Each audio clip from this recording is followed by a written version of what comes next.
Let's have a look at whether you should be concerned about aspartame. You may have heard that the World Health Organization listed aspartame as potentially carcinogenic in July 2023. You may well be alarmed. Could your intake of drinks with aspartame cause you to get cancer? I'm going to look at this in this video, and then about diabetes. The WHO has 4 categories for food and drink. Group 1, carcinogenic to humans. Group 2A, probably carcinogenic to humans. Group 2B, possibly carcinogenic to humans. Group 3, not classifiable as to its carcinogenicity in humans. Aspartame is in Group 2B, possibly carcinogenic for humans. A group composed of scientists from the WHO and the Food and Agricultural Organization of the United Nations looked at what this means in practical terms for you and me. How much aspartame can you consume safely each day?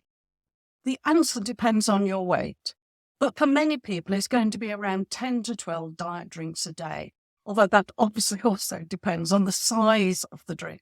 But let's think about it in terms of cans. You may be thinking you needn't worry about it then, but there are other potential problems with aspartame. The World Health Organization, WHO, published new guidelines on non-sugar sweeteners in May 2023. In this, they say that consuming artificial sweeteners, including aspartame, does not help reduce body fat in adults or children. They also found an increased risk of type 2 diabetes, heart disease, and even death in adults. You may be surprised to know that using artificial sweeteners doesn't help you lose weight. Research from Professor Rupen Ann of the University of Illinois in the USA looked at the dietary habits of more than 22,000 US adults. He found that people who drink diet beverages eat extra food that is loaded with sugar, sodium, salt, fat, and cholesterol. Professor Ann said, it may be that people who consume diet beverages feel justified in eating more, so they reach for a muffin or a bag of chips. Or perhaps in order to feel satisfied, they feel compelled to eat more of those high-calorie foods.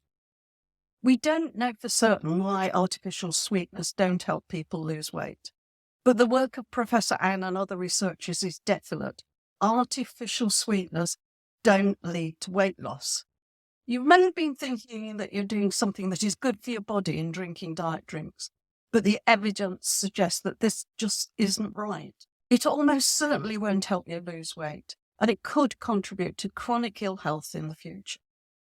So what should you do? Artificial sweeteners have no nutritional value, and they may well be harmful. So the advice is clearly not to use them, at least on a regular basis. But we also know that sugar has no nutritional value and is almost certainly harmful, except in very small quantities. If you can give sweeteners and sugars up just like that, then do so. But for many people, this is just completely impossible. So you need to wean yourself off this sort of food and drink bit by bit. Can you replace some of your fizzy drinks with fizzy flavoured water? Can you reduce the amount of sugar you put in your drinks by 1/4 of a teaspoon at a time? Could you have fresh fruit rather than the cookies, ice cream or chocolate bar, at least some of the time? I know it may be hard to believe that artificial sweeteners aren't part of a reliable plan to lose weight and keep it off, but the science really is very clear, in spite of what the adverts imply. Don't rely on artificial sweetness.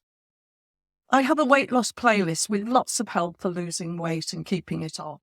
There are mindset ideas and dietary tweaks. My guess is that there will be some that you've never heard of before and that you will find really helpful.